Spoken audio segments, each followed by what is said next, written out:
Okay, welcome, welcome.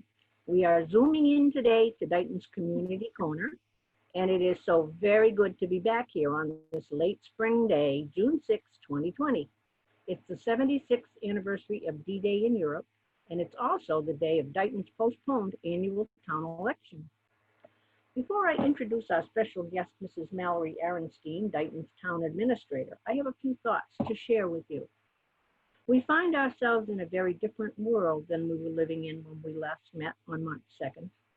The coronavirus, COVID-19, has literally taken over our lives since March, and sadly, it has taken from us many of the people we have known, loved, and cherished, and has put us all at great risk. We have not been at our jobs, we are not in our schools, supplies for everyday living are often in short supply, and all have to be carefully obtained and handled. Our economy has been in free fall. Prices have increased while incomes have declined or disappeared.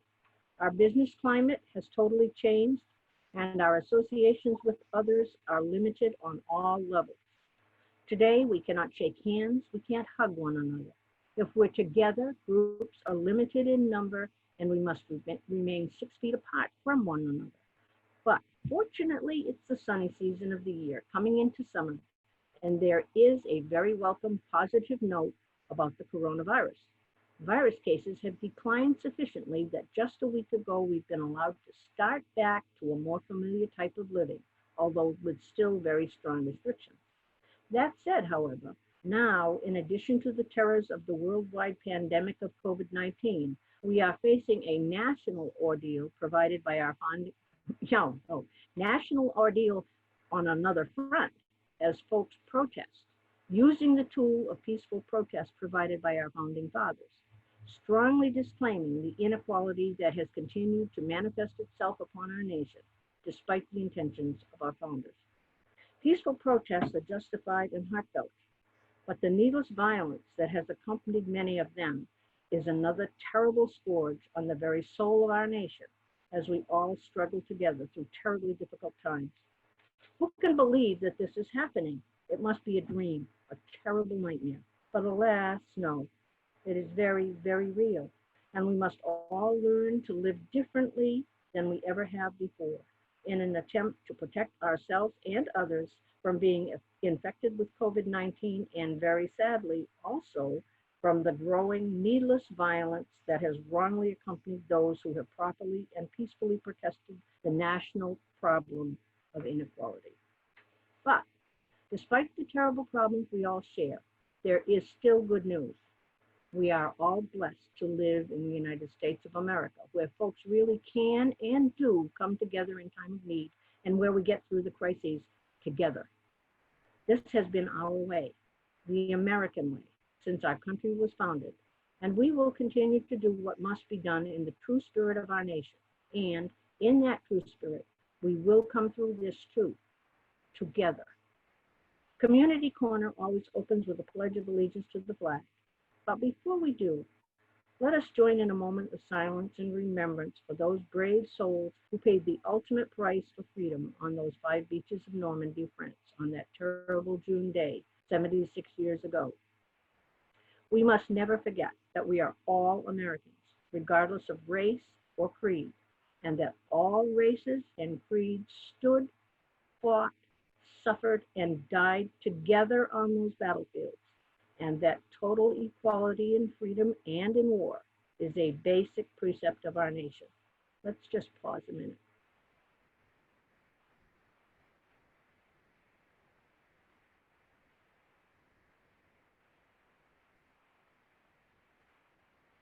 And now will you join me in the Pledge of Allegiance, and my flag is in a bud vase. I'm not quite set up with a flag in the house. I don't know, I hope you can see it.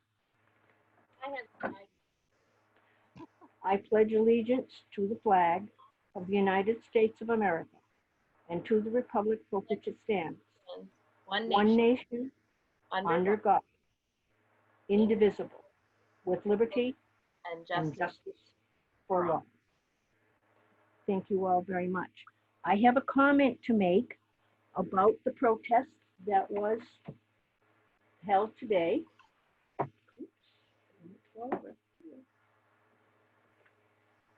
at Dighton Town Hall. I had occasion to drive by the town hall at about 11:45, and there was a large group of protesters uh, standing in front of town hall. I saw a single police cruiser. I did not see a police officer. It was quiet. They were waving and showing signs. Very, very peaceful protest. And when I came back by 15 minutes later at 12 o'clock, most everyone had left. It was totally quiet. There was no dissension. There was no confusion. I'm very, very proud of the way that was done. Dighton can stand tall on that one. And I want to thank the lady's name is Owasa. I don't know her name. I can't remember from the internet, but the lady who organized it and the folks who worked with her did an excellent job. Dighton, we're proud of you. Thank you very much. Now it's Mallory's turn, and I'm going to be quiet. I'm very pleased to introduce Mallory Aronstein to Community Corner. We've tried to get together for months, she and I, with one interruption after another. We almost had another one today because we had a glitch with the Zoom program. Mallory is Dighton's first town administrator, the first ever in our history. Welcome, Mallory. Thank you. I'm very excited to be a part of Community Corner. We first talked about this, maybe a year ago, or when you first started. I am thrilled that we're finally here, and I'm thrilled that we didn't let a little technological snafu stop us. So thank you for having me here. It's exciting for me.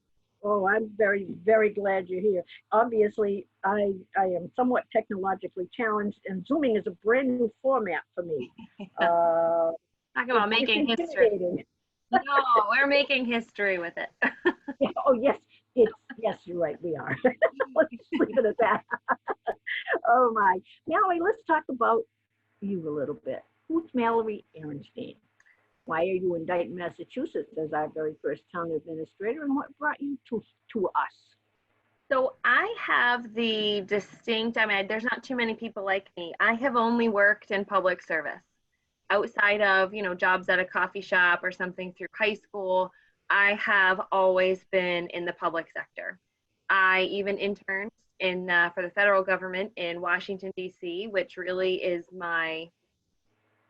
it's why I do what I do. It was a fantastic opportunity, a fantastic experience. I look back on it fondly.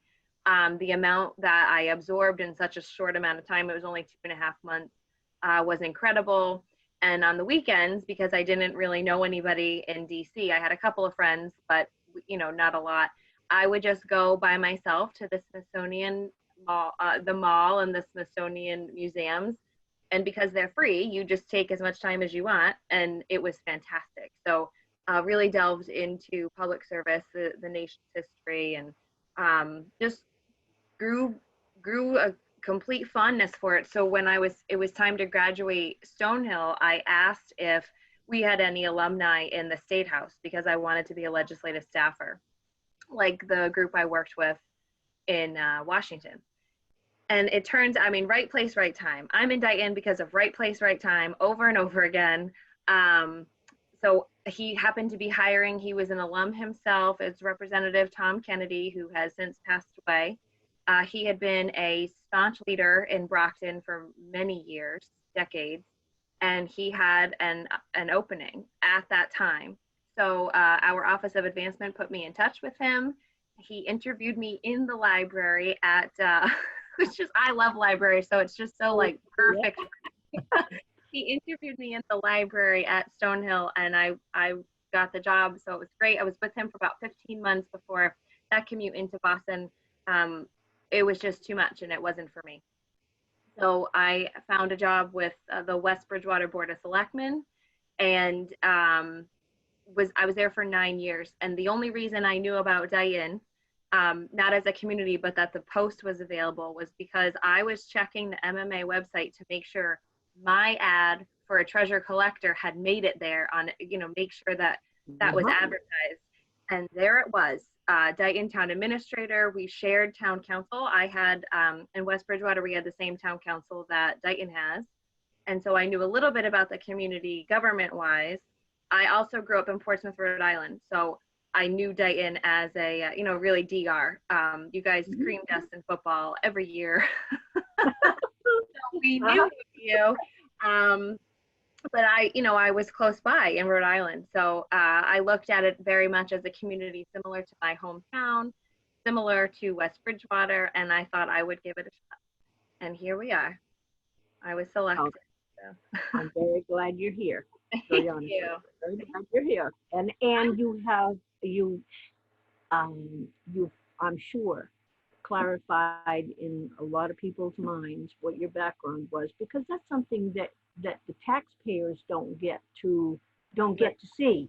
When the town hires someone, there's a process, and the selectmen interview them, and they review the different comparisons and one thing and another, and they make a choice, and the taxpayers find out who the person is, but they don't get to know the person. And since you are, I don't want to say working for all of us, you're working with all of us. It's kind of nice for the folks who happen to get to watch this to find out exactly who this pretty young lady is who happens to be the town administrator. Absolutely. Absolutely. I had some general questions, and feel free to just toss in whatever you want to as we go along. I just put an outline together. First of all, how do you feel about the town of Dighton after being with us for more than a year? We had a role in the building of our nation. We had a big role in the history of the country.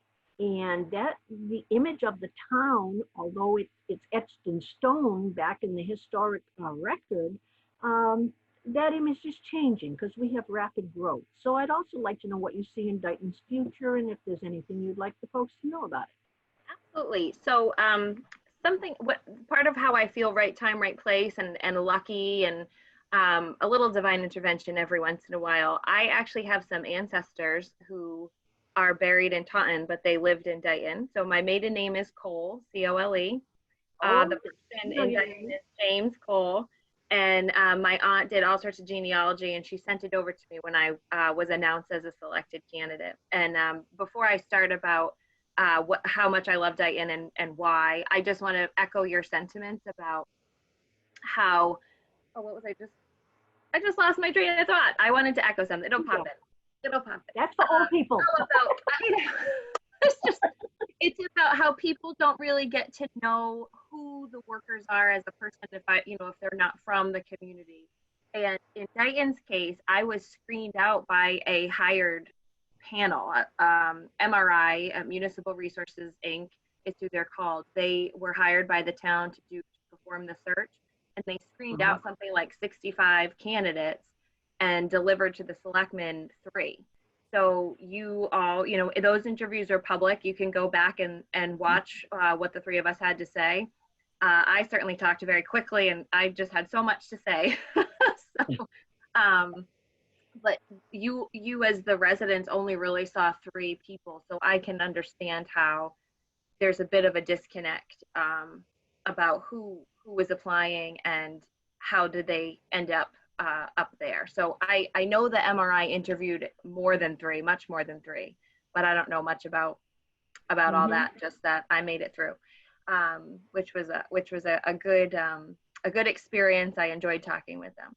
Okay, so back to why I am basically obsessed with Dighton. I love Dighton. I think it is a gem, a complete, total gem. It's beautiful to look at. It's beautiful to be in. I feel like it's this untouched preserve where commercial entities haven't ransacked it and taken it over yet. It is quaint.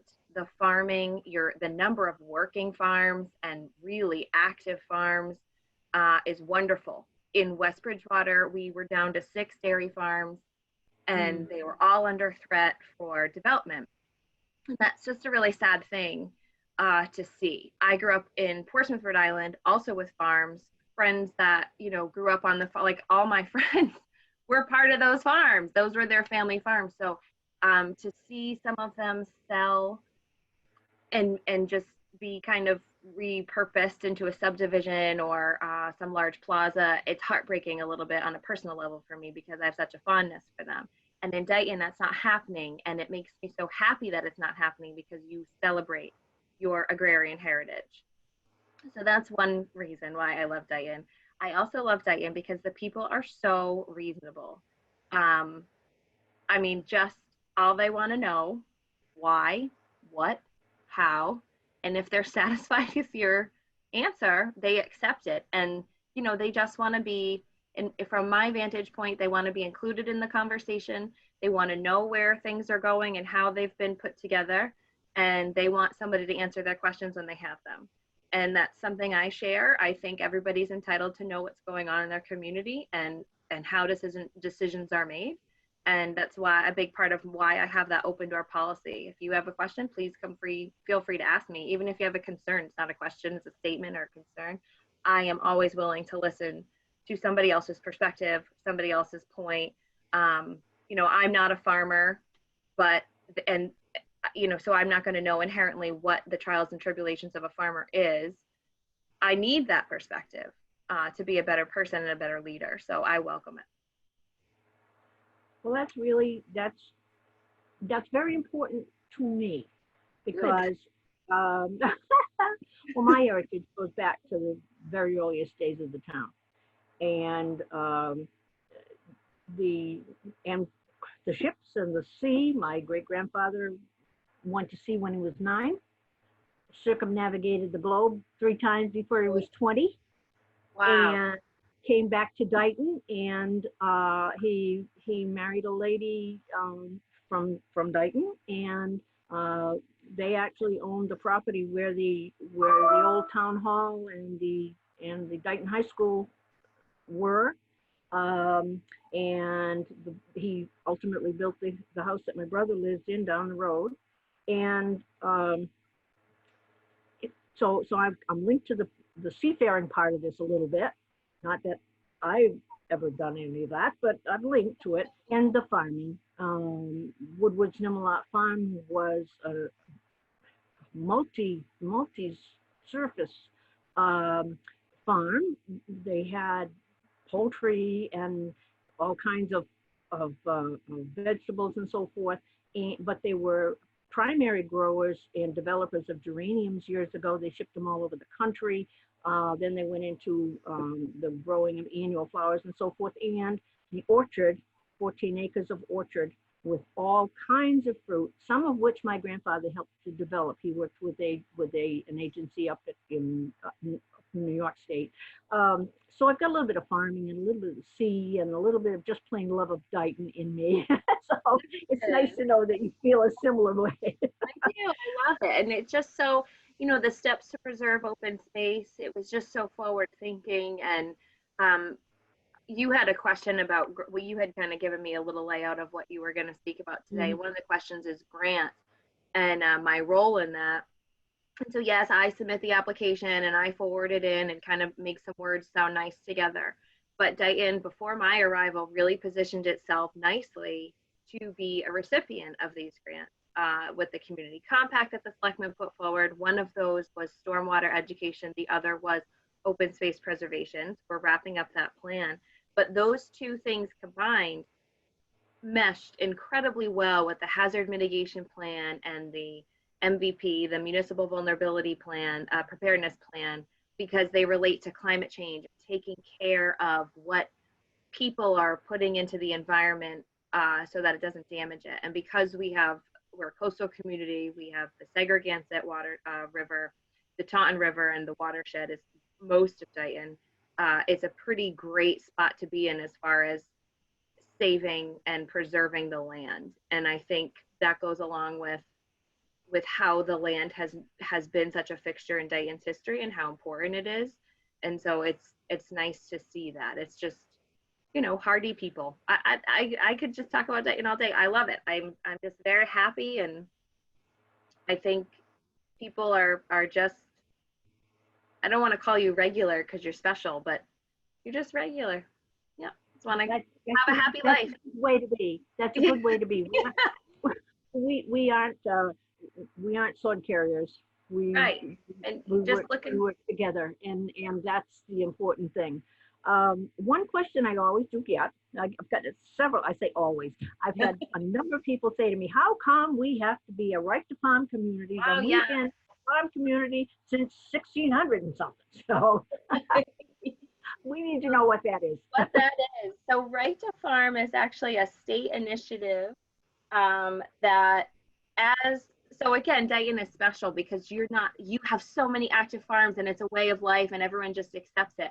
Not a lot of other communities were not like that. And so as people left the cities and moved closer to rural and suburban areas, they were frustrated by the fact that there were chickens and cow manure in the road and all sorts of stuff. And so they would start to complain. And the farmers are like, what do you mean? Like, I've been farming this, my family's been farming this for years, decades, hundreds of years. We're not doing anything different than we haven't always been. Like, why are the complaints coming now? So the state put through this initiative, and this is a while ago too, an agricultural initiative that's like 20 years old, I think. And so all it does is basically the town takes a stance. The town government as an organization takes a stance that we're a farming community. We love our farmers. We stand by this way of life. And if there's cow manure in the road, nobody's going to get in trouble for that if it's an accident. I mean, if you're putting it in there blatantly, that's another story. But well, yeah, you don't shovel it. right. Or you can't claim that your neighbor's chickens behind you are a nuisance if they're taking care of them correctly and they're following the rules. And so really it's just a flag to buyers, home buyers coming in and saying, this is a farming community. I have a story in West Bridgewater where there was a farm on South Elm Street that used these like cannons to scare off birds from eating their crop. Completely understandable, but we would always get these calls, oh, it's fireworks, no, it's gunshots, and they just weren't familiar with the farming practice. And so it's a piece of legislation to help promote that unity, I guess. Understand you're coming into a farming community and this is what it's like. It allows the farmers to continue to do what they have to do the way they always have. That's right. That hopefully that will answer that. Now I have a way of explaining to people because I don't know, I've been here all my life. Right. Now, we're talking about new people coming in. I'm curious, and I feel really strongly about this. How do we welcome our new families and do we share our history with them? If somebody comes into Dighton and buys what we know as a historic house, does he get information about it? I'm town historian. I would dearly love to go knock on that door and hand them a document and say, this is a little bit about what you're moving into. But I love that. I'm not taking it to that point, but I think, how do we reach them? Because if they learn what came before, it might result in their becoming more involved. That, and I think having a more fondness for your community. I mean, your colonial heritage alone is, that's what I studied. So I'm fond of that anyway. And so where I'm in a community that has that on the streets, like this is where it was, this is where the Constitution was read, like that's, a fondness for the community. So I will say, when we have sort of a multifaceted approach for this, I love your idea of sharing the history with newcomers into town. I send a postcard. I just say congratulations on your new home, because sometimes it's people moving from Dighton into another house in Dighton, so not welcome to town or anything like that, but congratulations on your new home. There's a little blurb about Dighton. Its agrarian heritage and farming community is listed in there as a little, just be mindful of that. You might have a cow wandering around.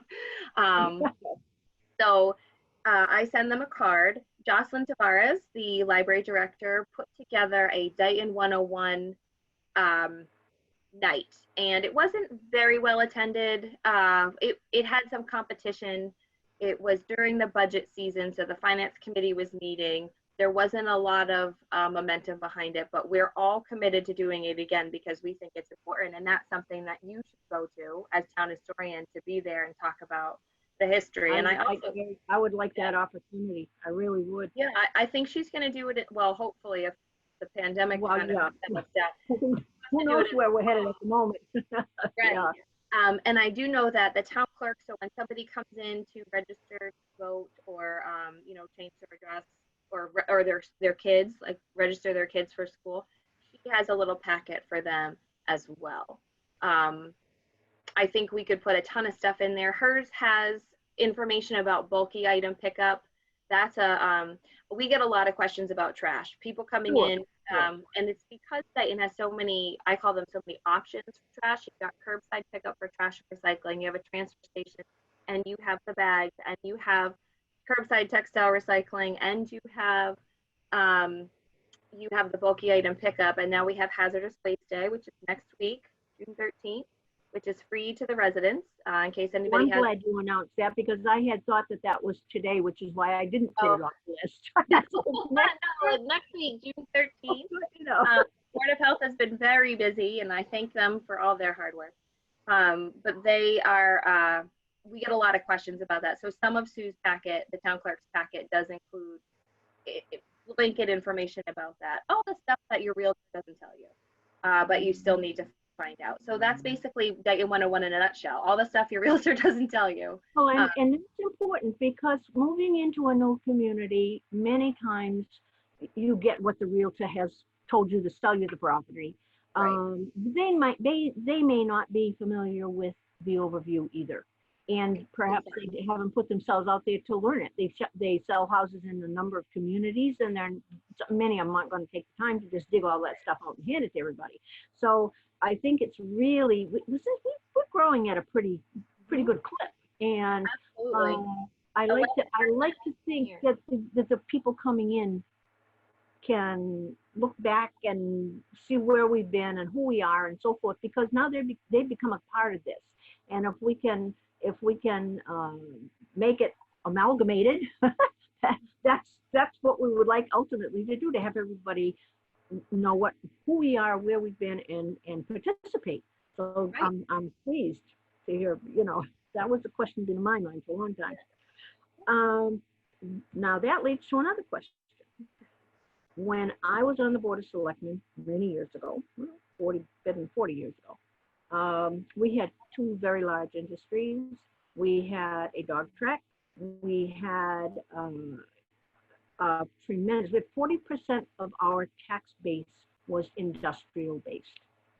And we had more than 75 small businesses in private homes and so forth and so on, all at the same time. Now, the small businesses were wiped out with zoning, unfortunately. And we even got to the point where you couldn't have a single room of your house for something, which is, and we had a situation in my own family where that happened, where they had been a business always had been a business because it was a nursing home before my mother's beauty shop was there. But my mother had a beauty shop there better than 50 years. And after she passed, when there was an opportunity to rent that one room, private entrance, private bathroom, to a music teacher who wanted it 2 afternoons and Saturdays, it wasn't legal. Right. After 80 years or 90 years of being a business in that house. So we discouraged that for a while. We need to try to bring back that small business base and encourage people to become involved in small business, because it helps. It isn't big tax money, but it's a good base, and it's also an incentive for people who might have an opportunity where they aren't going to go out and build a factory, Right. Anyway, enough. I'll let you have it. I think you're going to see an uptick. Basically, what coronavirus showed the world is how much can be done artificially and remotely using technology to reach a mass consumer. So I'm predicting, I guess, that you'll start seeing an uptick in home-based businesses. This would be nationwide or at least statewide. I'm not saying in Dighton. So yes, this is a great question. We actually have a lot of initiatives going on for economic development, but they're not something that you would hear about every day because the progress on them takes a little while, and you don't hear about it until it's like, okay, here's our plan.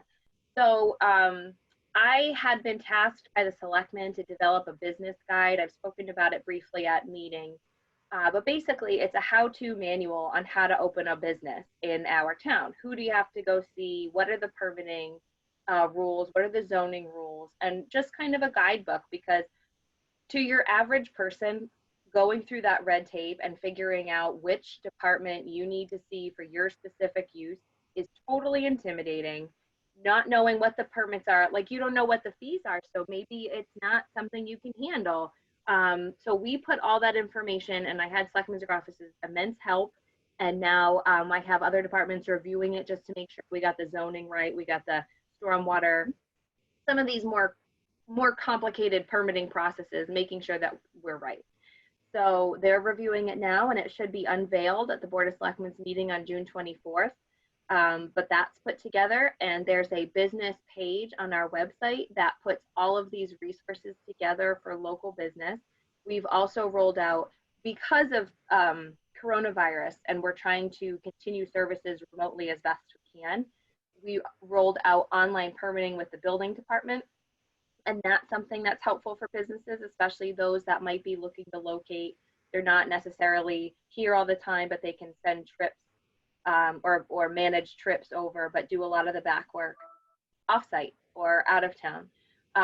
So that's going on. We have looked into the sewer expansion study, and that's wrapping up right now. We are working on a PowerPoint presentation to show, I think, really the nuts and bolts of what is this going to cost your average taxpayer and user, both residential and commercial, and what is the growth we can anticipate, both in tax revenue and in coming in. Because, you know, I say that both, you know, tax revenue and bringing in commercial business, because I do not want this influx of commercial business that transforms the face of the community, that causes all sorts of traffic and issues, that, you know, takes away from the quaintness that we love, from the quiet bedroom community that we love. So I just want to sprinkle the business along Route 138, maybe Route 44, but the planning board has a plan for that coming up at town meeting, and get the right kind of businesses to come here. We have all sorts of land right by Main Street and County Street, huge expanses of land that people could come and build a shell of a building and move some major business there. We have a split tax rate, as you know, for businesses. So that if you get more businesses, the tax burden from the residents can shift less because the commercial group is taking more of the burden, but they're sharing it, so it's not like killing that sector of our tax base. But until we get there, unfortunately, the residents are being, you know, crushed. They're carrying the weight. They are. There's no question about that. And the sad part of it is, one of the sad parts of it is that the fact that we do have an older population who still are in their own homes. Well, and if there's one thing that I hate to see happen, it's to have someone have to give up their lifetime home because of the burden of the taxes in the town. And you know, I understand there is some tax relief through the law, but it's pretty intimidating to get there. And so I'm all for building the business base and so forth, because we actually were forerunners in the industrial part of things. I mean, Mount Hope, with 1 million square feet of industrial space, was the largest industry under one roof in the country, right here in Dighton, Massachusetts. And we let that go, 1 million square feet. Yeah. And so we've got a long way to go to get back to where we might have been, and we never will be there again. Oh, no.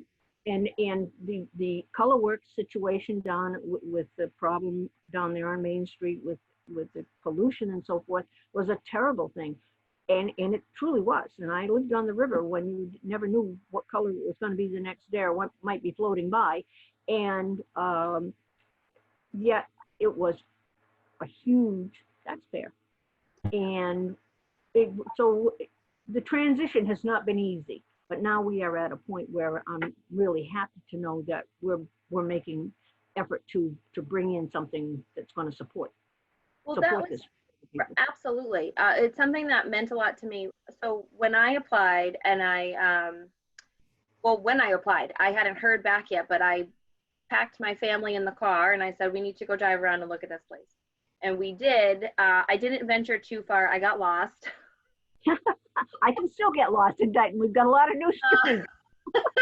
I was like, we got to just remember which rights and lefts we're taking. Had a hard time figuring out like if I was in Swansea or not. There, I couldn't. So anyway, we drove around, and I remember thinking to myself, now this is, I came from, in West Bridgewater, there was like a Dunkin' Donuts right on the corner down the street from me. It was, I would argue it's a little over commercial, and it's a problem for traffic, and it's just, there's too much congestion. So in Dighton, it was so nice. It still is. I feel like I can breathe, and I'm not going to get stuck in a traffic jam random, you know, up by the intersection. But I remember thinking like, oh God, how am I, like, where am I going to go get lunch? 1712 wasn't open. I think Giorgio's was there, but there weren't any options. And I'm like, okay, we need to do something to build this up a little bit, because I'm sure the residents are feeling the pain. And sure enough, I looked at the tax revenue. It was one of the first things Jack Taylor said to me. We got to do something about the taxes. They're too high. And then when I really looked at it, it's not just the Town of Dighton taxes that you are feeling that crush from.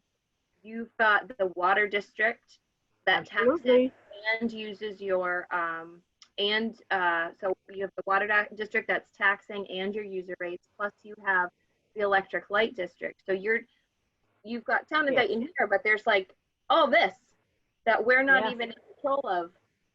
So we discuss, this isn't happening. You'll all be told if this is happening, but we discuss and kind of think about what would Dighton look like if the districts were absorbed to the town, into the town. You could get rid of some of that duplicity. The Dighton Water District holds an election. They hold their own election. They hold their own town.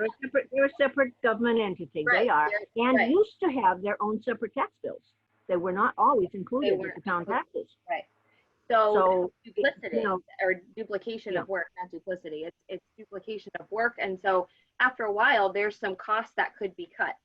I also go through the budget line by line, and I forced that upon the selectmen, not in a bad way. They welcomed that. And so we do that in a public forum. We do that in the meetings so that everyone sees what exactly we're looking at. And that's something that's important to me. It's important to me to break down the municipal budgeting process, because it is not your normal private sector budget. And there's a lot of things and rules at play that are antiquated and weird and counterintuitive, and an exception. Oh, you can do this, but not in this particular case. So it's not always easy for someone to pick up. And I want basically everyone to be able to view that's been a happy accident of the COVID-19 pandemic. The finance committee meetings have been aired on cable, and I think that there's been an appetite to watch those meetings for quite some time. And it's nice that that's a benefit of, I'm not happy COVID-19 exists, but it has transformed some things. Our cable content is through the roof. Well, if you can take a dark spot and find a bright spot in it somewhere, that's very important. And and if you found something where it's helping, I would not ask for it, but it's there and we have to live with it. So if we can make the most of it and benefit from it, absolutely. I feel very strongly about that. There's a lot that can be done. I'm aware of some of it, and it's just that I like folks to know that there's work going on. Right. And I just wanted to say, it's a good spot to say thank you. Residents paid their taxes on time for the most part. So thank you so much. That helps us. It helps our cash flow and helps us keep going. So this is a nice time just to issue my thanks. There's not really a platform for me to do that, but thank you to the residents who paid their taxes, and it helps keep us going. It's very important. Oh yes. Meaning this year. We don't even know where we stand at this point, do we, this year? I don't No, we're okay. We're okay this year. That's what I mean. This year, we did a vote. The Board of Selectmen voted to extend the due date, and it was June 1st, and then they waived penalties up until June 29th. So, but the majority of people paid on time. So it was a very nice thing to see that Dighton was able to do that they did send in their money to us, and it keeps us going because it helps our cash flow. We also had some good revenues from the building department. And as Jim always says, the building commissioner, he always thanks the residents for, even in this time, still going to get their permits and doing the right thing to get their building, whatever their project is, to get that underway. So we have some decent revenues there. And then Todd Pilling, the health agent, reported that the bulky item stickers, they were selling like hotcakes. I mean, people have They're running out of them. It was 11 o'clock in the morning, and they had already sold 140 stickers that one day, the day that I was talking to God. It was incredible. Well, you know, we haven't had that on a regular basis. That's a more recent thing, and actually, folks say, gee, we should have it 4 times a year instead of once, you know, because so many things break down in between, right. And sometimes it's hard to store them. So I'm glad for that. That's wonderful. Yep, it's great. You know, that's really good. And by the way, the date of that is coming up. That's hazardous health day. So June, this is the week, I believe, for bulky pickup. This week we're coming into. And then the hazardous waste day is June 13th. And then there's also a rabies vaccination day on June 27th. It's a busy time. There's still tons going on. We tried our best to really continue services to keep things going. We put in measures in place to make sure everyone's safe. But at the end of the day, these are services and we need to provide them and we want to provide them. Well, that's important. And the town's done a very good job in that regard. I follow a little bit and definitely has. I'm looking at the list here. I made the question, or I've indicated the inquiry, how your role relates to the selectmen and their decision-making process, but I think you pretty well covered it in talking in just what we've discussed, but if that's something you want to touch on a little bit, because this is the first time we've had a focal point officially. Right. And so that and people don't necessarily, you know, people who've been here longer don't necessarily understand how that works.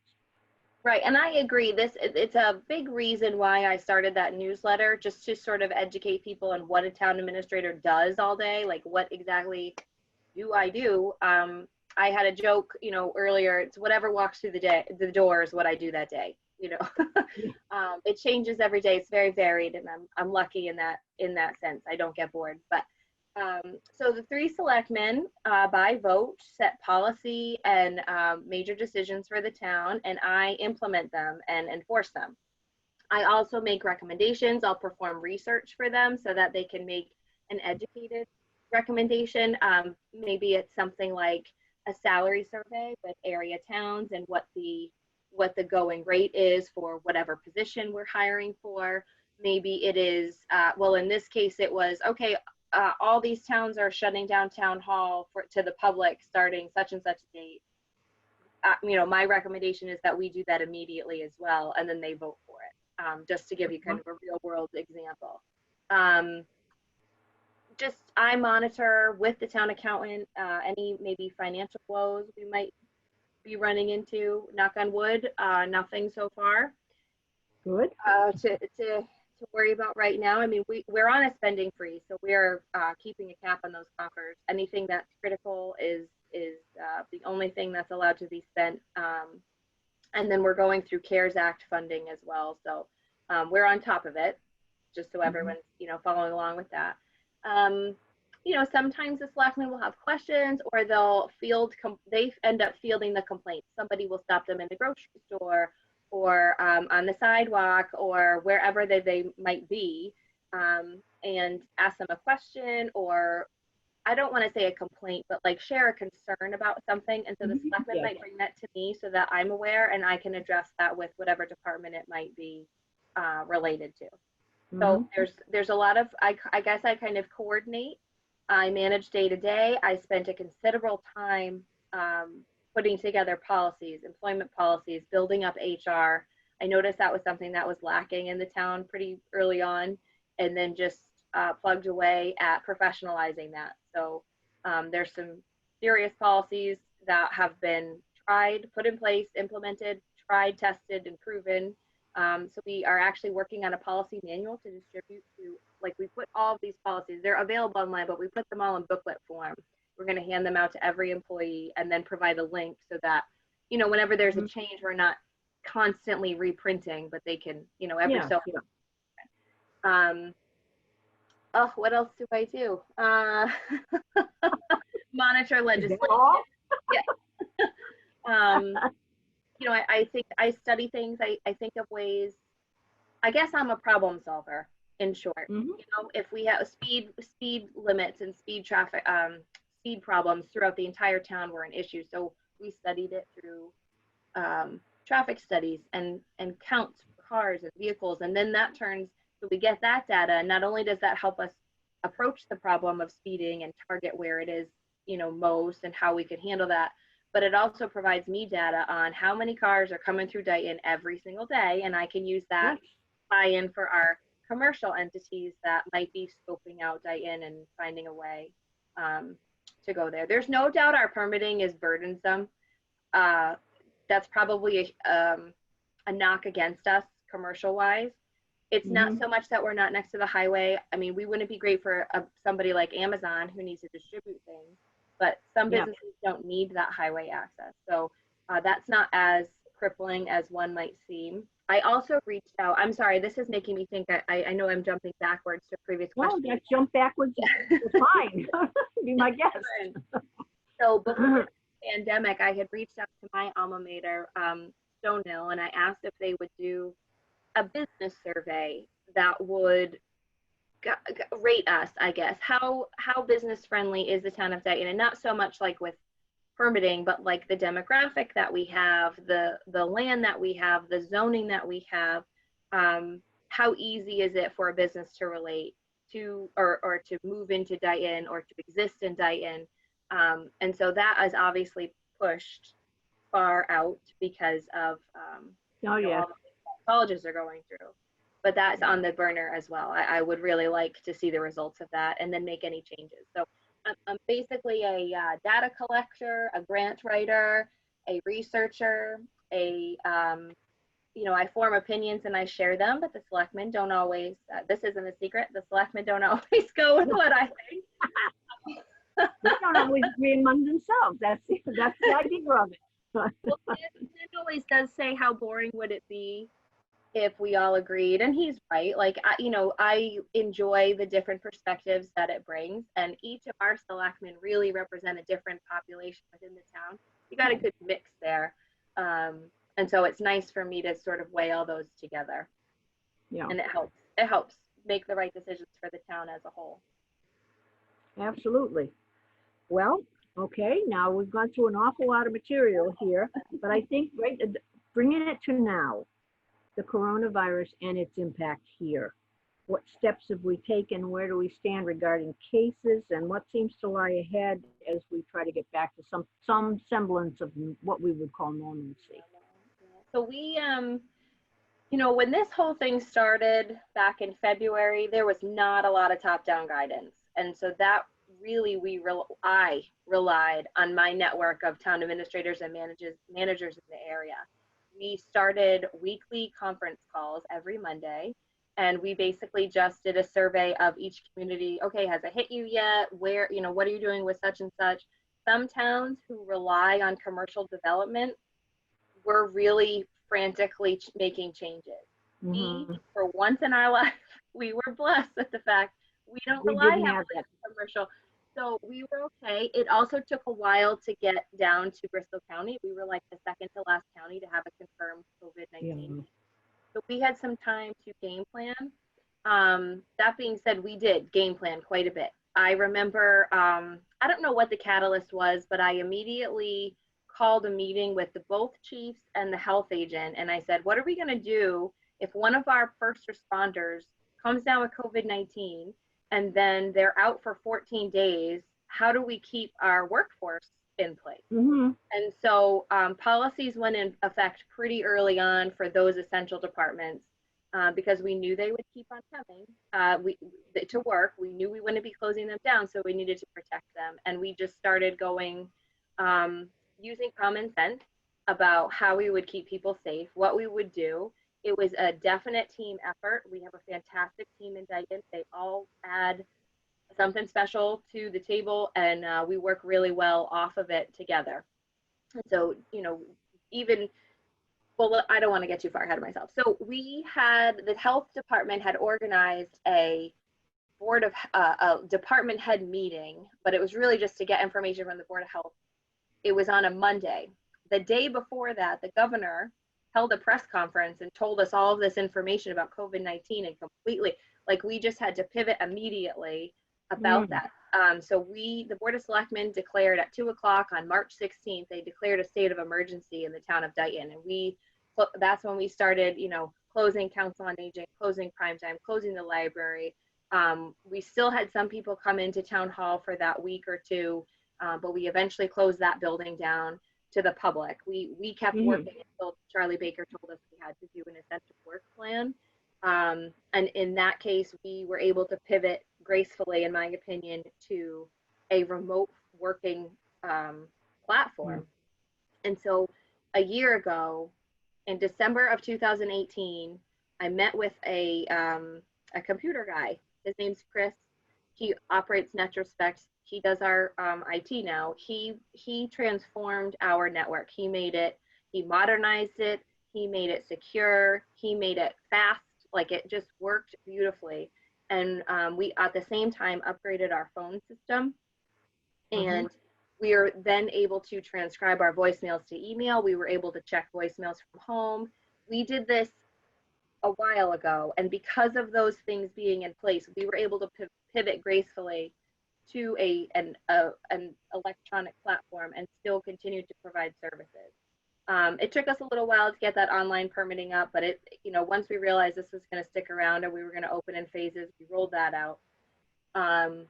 We have a new Dropbox. Actually, here's something people might not know. We installed a second Dropbox outside of Old Town Hall, so that if you need to drop something off for those departments, that would be veterans, building, conservation, or Board of Health, you could just go to that Dropbox. And that saves us time. We don't have to filter through. You're not sorting things out. Right. Yeah. Good. Good. That Dropbox was incredible to us. It was being checked twice a day. I still went into the office every day during the essential working only, and just tried to carry through. We were in the middle of like 3 grant applications, monitoring and closing out some other grants. Like, there were still deadlines, and the state was like, nope, we're still doing this. So we were going away, plugging away, trying to manage it. Yeah. We had done we had in March, early March, awarded the contract for our ADA self-transition plan, which needs to be completed by June 30th. So we had to get that off the ground too. That's done. I have the draft, and then they're revisiting for some questions this week, and then it will be done. So we were able to finish that as well. The big one. Yes, it's eye-opening. It shows, we all know, oh, the ramp in front of town hall, that's not okay. Oh, the ramp, at the library, that's not okay. But it really sheds light on everything else that we're not thinking about. Parks, playgrounds. Absolutely, because that has become much more sophisticated over the years. So consequently, what was fine 30 or 40 years ago is no longer meets the specifications. Right. So that's a really good plan for us to work off of. It's going to create a punch list. And yes, these are expensive fixes, but the Mass Office of Disability also awards project grants, and that's what we will be working towards. So yeah, we were able to get a lot done, and we were able to continue services. Again, the Board of Health, they were still processing. It was a little slower for their perk tests and their septics. And I know that not everything was perfect, and I know that there were some time lags. But when you factor in daily webinars, daily conference calls for all sorts of people, they take a long time. There's very good information, so and it's on the cusp information, so you want to be there. You want to listen to those, and so we relied on that kind of thing, our local network, and whatever the governor was coming out with. I mean, I do have one criticism. I wish he would have given us a little bit more of a heads up on some things. I felt that on certain decisions, I had to wait just like the public.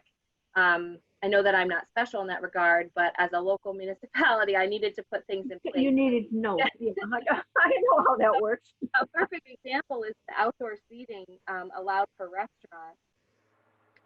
You know, we anticipated some things, but as far as like, okay, now he's allowing patios in a certain percentage of the parking lots.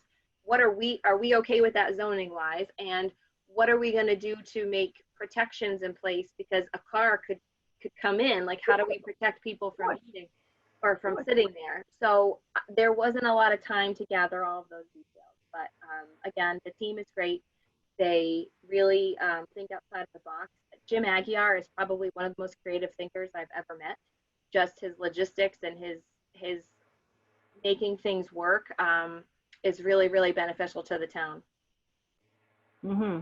And he did that with our reopening, with partitions. You know, the next time you guys can come to town hall, you're going to see those plastic partitions, and you're going to see us in masks, and you're going to see hand sanitizer all over the place. And you know, it's been awfully quiet without you. I mean, I miss seeing the people. I remember being like, I'm a public servant and I have to lock the public out. Yeah. Difficult. And this is what's hit us on every level, and it does shut people away from the government, and that's an important factor. It really is, because folks do have reasons to interact with the people who run the show. And so I'm kind of glad that we're going to get to where that's going to be opening up a little bit more, and we're going to be able to do some things. So do we see a reopening time, school time, public building time? Is there any kind of a time frame at all yet? I don't imagine there's with schools, but I don't know. I'm not sure about schools. So I'm a mom of two. I have a 6 and 3-year-old, almost 7 and 4. I desperately want school to reopen. It's been very trying. So all you working moms out there, I sympathize. It has been very tough. So I don't know so much about school. You know, there's a lot of things floating around. Oh, they're going to do. So you haven't heard anything definitive. So we'll just leave it at that. When we do, we'll announce it. How about as far as us and our local government buildings, we're going to talk about this at the selectmen's meeting on June 10th. I think we are pretty much okay. We need these standing sanitizers. We just can't get our hands on them because everybody else in the world is buying these as well. So once we have those, I'm more willing to open town hall, because if you walk into the lobby, you just hit yourself with some sanitizer, and somebody will work with you over with a plastic screen in front of you. But you can still get whatever it is that you need to get done. So we're waiting on that. Really, that's it. We have some fallback plans about dropping things in different boxes, but really, how is that different from the lock box? So we are down to one meeting space that's open, and the planning board did try an in-person public hearing, but it was a combination with Zoom because you are only allowed 10 people in a room still, and the planning board is 5 members plus an office manager, that's 6. So in an effort to really get everything out to the public, it was a hybrid. So I am expecting a lot of this hybrid to continue. And we hope we can open as soon as possible, but a lot of our folks that visit us are part of the vulnerable population, and we don't want them getting hurt. We don't want them risking their lives to come pay their tax bills.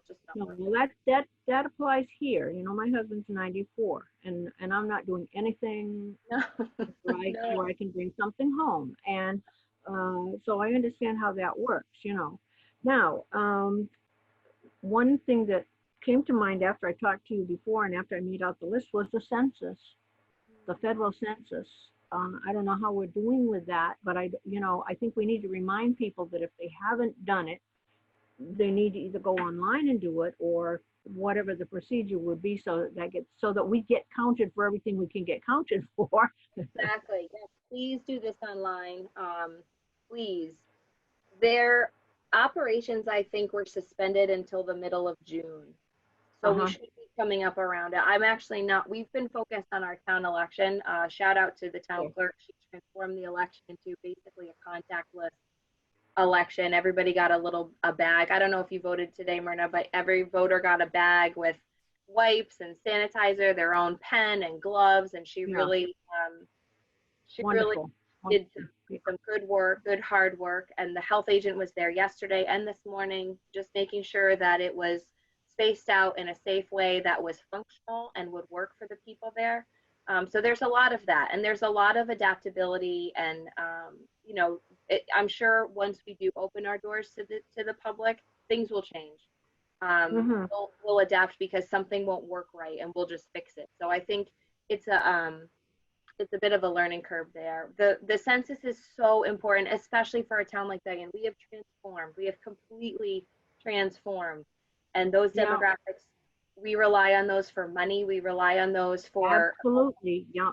Which like is why I wanted to be sure yeah, and mention it, yeah, because that really is important. If you haven't completed your census, go online and complete it. I know they'll be coming door to door probably sometime after August 1st, if to reach the people who haven't returned their form or haven't, because everyone with a physical address that they could approach got one in the mail.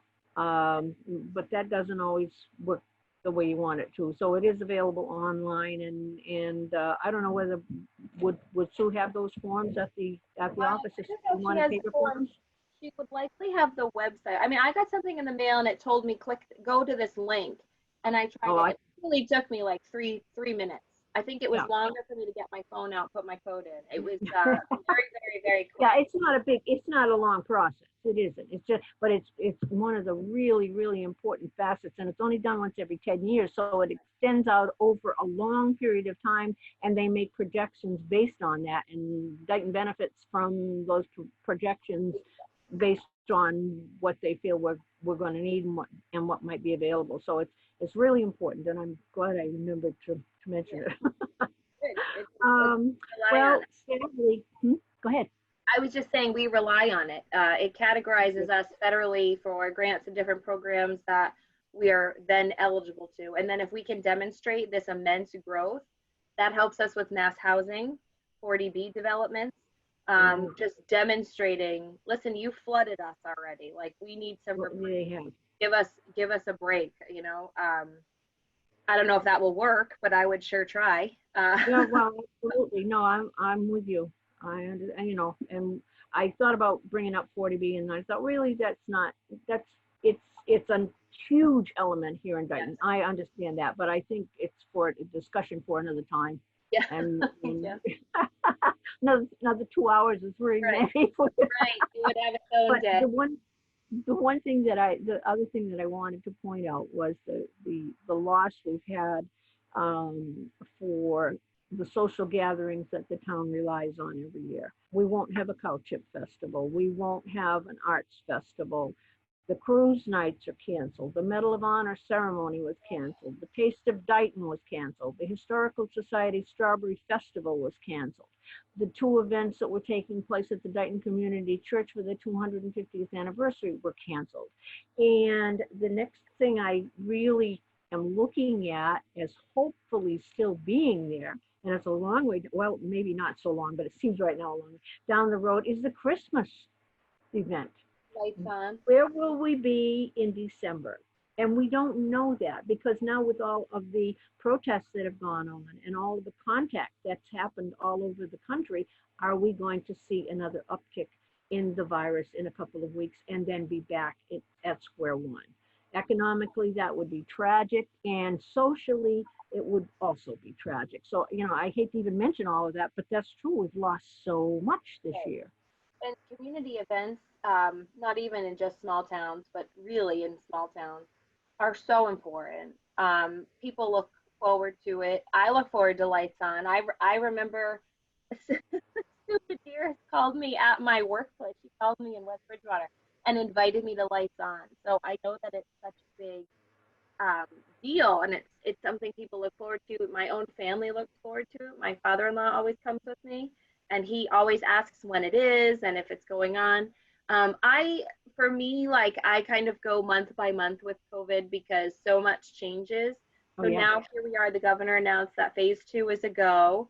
So I'm very excited. My husband is a food and beverage director for a restaurant, and so he's had some trial tribulations here, but he's ready to just get going. He's like a racehorse out of the gate. Like he just wants to I can get going understand that. Like, with it. Yeah. yeah, it's been So a long, tough time. It really has. it really has. It really like I put some pictures together of my kids, and when this first started, we were bundled up in winter coats and hats, and on a nice day, we went to the Governor Ames Estate here in Easton, and now we've got the slip and slide, and we're in bathing suits, and it's 87 degrees. It was 87 degrees the other day.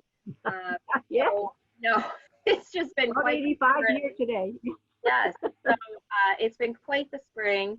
I try not to plan too far ahead, so I don't want to say anything about even the arts festival not happening. No, but it isn't. That's official Oh, because I got that. Yeah, I got that from Dave Marvel on Thursday. Oh, They see, I voted. only know about cow chip, and I do know Well, that I think, if you purchase yeah, your you go back. To I think that was a meeting that they just had, and they just felt it would be so with the food and the way that they have to set up the tables and the proximity. How would you keep 6 feet? It's a wonderful venue, but it's a tough one to spread out. So he did tell me on Thursday that they have decided. Oh, that's really unfortunate. So those are the kinds of things that people. It's sad. And I have not heard a definite word yet on 4th of July at the community church. My guess is that it's off because that's another venue where if the Minutemen are doing it this year, the church is not, I'm not involved in that part of it. And they had a whole different type of program planned with outside events and happy things and excitement and all, but the main part of that, the speaking and the candlelight church and so forth, they're limited to about 40 people or 50 people. And that just, we had that many people come from out of town. Heck, we had people come from Connecticut and New Hampshire and Maine, and it had gotten to the point where in 8 years, it had really, really grown. And we might have 50 or 75 people marching in with the Minutemen from the cemetery into the church and so forth. And so it's highly unlikely, I haven't heard officially, but it's highly unlikely that that's going to take place this year. And that's another big loss. It's sad. I think something that would be really telling is if after all these protests, if there indeed is a surge or a second wave. Mm-hmm. If not, I think the state government is going to have a hard time enforcing, these stay at home, only do your certain. So it will be interesting. It'll certainly be interesting to see. I don't know all of this, but a friend of mine does astrology, and she told me that this is the first time that Pluto has come back in 250 years. So it's causing all this up. So Pluto's mad because it got dwarfed to be a dwarf planet. But we need to look back 250 years and see what happened then that might have been catastrophic. Right, exactly. And it would all be Pluto's fault. So hopefully Pluto is back where it's supposed to be, and we can get back to normal with our events.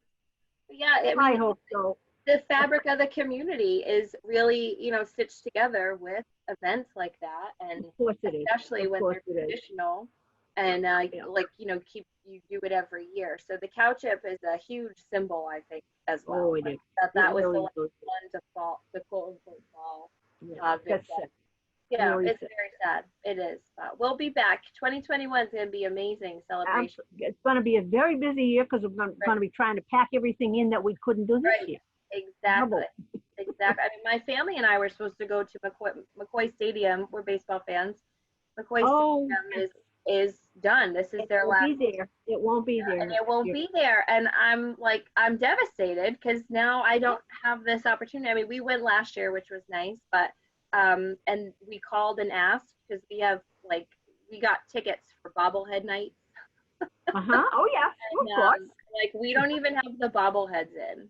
So it's just a complete upheaval. It's just topsy-turvy, upside down. and new territory for everybody.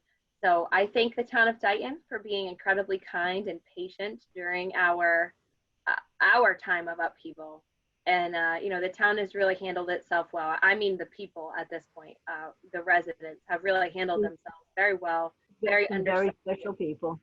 Dighton Absolutely. is a special town. A town is its people, and we have some very special people, and we have a Yeah. very special town. No question about that Yep, at all. you sure do. Well, folks, we've zoomed over hill and dale in Dighton, Massachusetts, in this little visit with Mallory Aronstein. It's been delightful, it's been interesting, and it's been very informative. Please join me as I say thank you, Mallory, for visiting with us today and for sharing your thoughts and insights, as well as some very important facts about Dighton that you've learned in your time with us. I sincerely hope that you will continue to visit here, maybe once a month or so, just to keep in touch and keep us updated as to what's happening and so forth. It's a whole different venue from listening to a meeting on YouTube on Channel 9. I mean, this is something where someone can pick up their computer and And in closing, I offer prayer for our town and our nation as we battle the trials of life and of death. The coronavirus is still with us. I pray that it will continue to subside in effect until it has left us and we can once again live lives that allow us to reach out and touch one another without fear. I pray for the scientists and the doctors to quickly find a vaccine that will protect us from ever having another such terrible illness. And I pray for this nation as we seek to achieve the measure of equality that our forefathers strove for. Never forget, we are all Americans, and our basic precept stands. We were all created equal. May God bless America as we work together for the good of everyone in very trying times. No matter where you are, no matter what you're doing, no matter how difficult your day, remember to smile. Smiles can brighten our darkest horizons, and everybody smiles in the same language. This is Myrna Santos for Dighton's Community Corner, signing off until next time. Thank you, Mallory, and thank you everyone out there for joining us tonight. Take care.